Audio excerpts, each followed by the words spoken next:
A blessed day, dear learners. I hope you're having a wonderful day. Today, we are going to embark on an exciting journey of learning and discovery as we delve into the stages of development, from fertilization to adulthood in humans and other organisms. So, sit back, relax, and get ready to expand your knowledge and understanding of this topic. As always, please take care and stay safe. May God bless you always. Welcome to the Teacher Lumabon YouTube channel. Commit your way to the Lord, trust also in him, and he shall bring it to pass. Psalm 37 verse 5.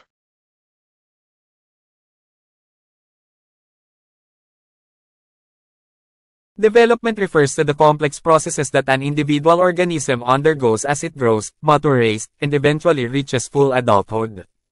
In humans, development starts at the moment of fertilization when the sperm successfully penetrates the egg, forming a zygote. From this point, human development is divided into several key stages. Ang pag-unlad ay tumutukoy sa mga komplikadong proseso na dinaranas ng isang individual na organismo habang ito ay lumalaki, tumatanda, at kalaunan ay umabot sa ganap na pagtanda. Sa mga tao, ang pag-unlad ay nagsisimula sa sandali ng pagpapabunga kapag ang tamad ay matagumpay na tumagos sa itlog na bumubuo ng isang zygote. Mula sa puntong ito, ang pag-unlad ng tao ay nahahati sa ilang mahahalagang yugto. 1. Embryonic development. This stage begins with the zygote undergoing rapid cell division, forming a blastocyst that implants itself in the uterus. Over the next 8 weeks, the embryo's major organs and bodily systems begin to develop, marking a crucial phase of differentiation and growth. Pag-unlad ng embryonic, ang yugtong ito ay nagsisimula sa zygote na sumasailalim sa mabilis na paghahati ng selula na bumubuo ng isang blastocyst na itinatanim ang sarili sa matris. Sa susunod na 8 linggo, ang mga pangunahing organo at sistema ng katawan ng embryo ay nagsisimulang umunlad, na minarkahan ng isang mahalagang yugto ng pagkakaiba-iba at paglaki. 2. Fetal development. From the 9th week until birth, the embryo is referred to as a fetus. During this stage, all the essential body systems continue to mature, and the fetus undergoes significant physical growth. By the end of this stage, the fetus is fully formed and prepared for life outside the womb. Pag-unlad ng pangsanggol, mula sa 9 na linggo hanggang sa kapanganakan, ang embryo ay tinutukoy bilang isang fetus. Sa yugtong ito, ang lahat ng mahalagang sistema ng katawan ay patuloy na tumatanda, at ang fetus ay sumasailalim sa makabuluhang pisikal na paglaki.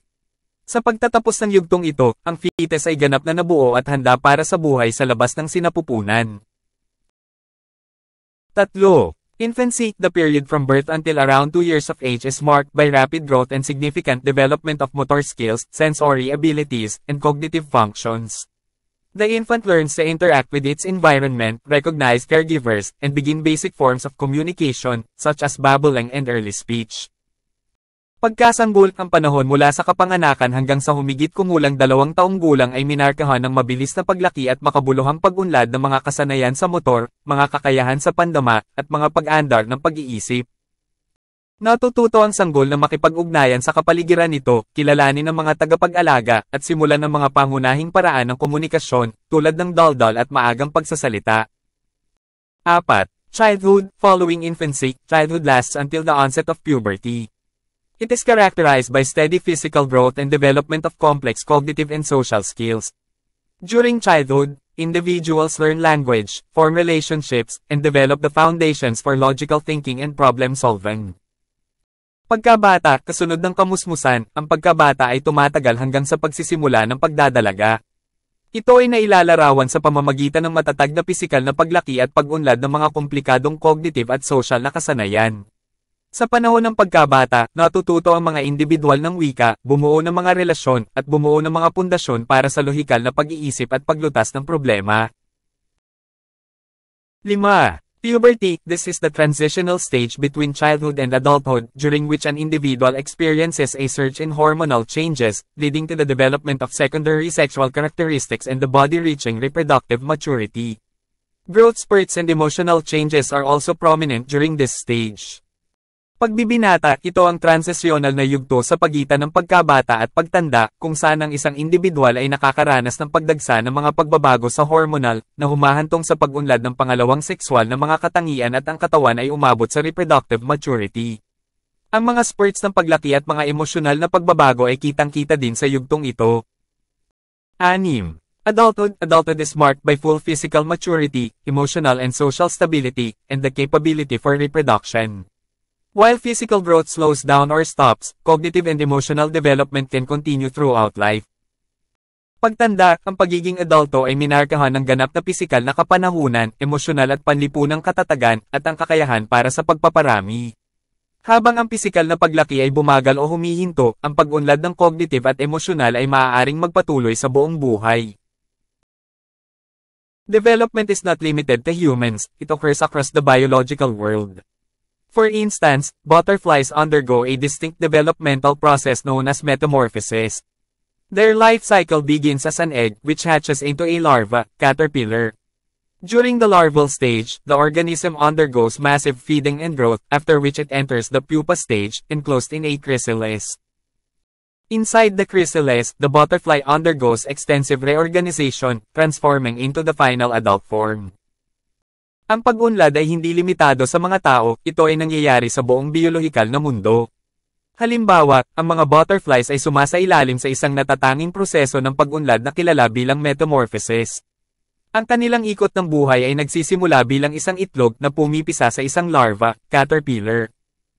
Sa yugto ng larval, ang organismo ay sumasailalim sa napakalaking pagpapakain at paglaki, pagkatapos nito ay pumapasok ito sa yugto ng pupa na nakapaloob sa isang chrysalis.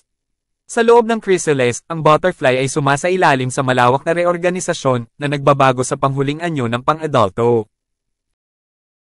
Both multicellular organisms like humans and butterflies and single-celled organisms like bacteria follow specific growth and developmental patterns that are encoded in their DNA. DNA, organized into units called genes, contains the genetic instructions necessary for cellular processes, growth, and development. These instructions ensure that an individual organism exhibits many of the same traits as its parents, as the genes guide the development of physical characteristics, behaviors, and functions that are passed down through gene rations.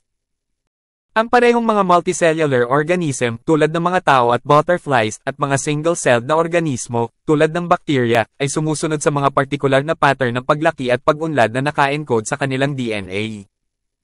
Ang DNA, na nakaayos sa mga unit na tinatawag na mga gene, ay naglalaman ng mga genetic na tagubili na kinakailangan para sa mga proseso ng cellular, paglaki, at pag-unlad. Tinitiyak ng mga tagubaylang ito na ang isang individual na organismo ay nagpapakita ng marami sa parehong mga katangian ng mga magulang nito, habang ang mga gene ay gumagabay sa pagbuo ng mga pisikal na katangian, pag-uugali, at paggana na ipinasa sa mga henerasyon. I can do all things through Christ who strengthens me. Philippians 4 verse 13.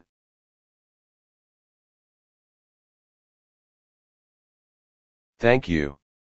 And God bless you always.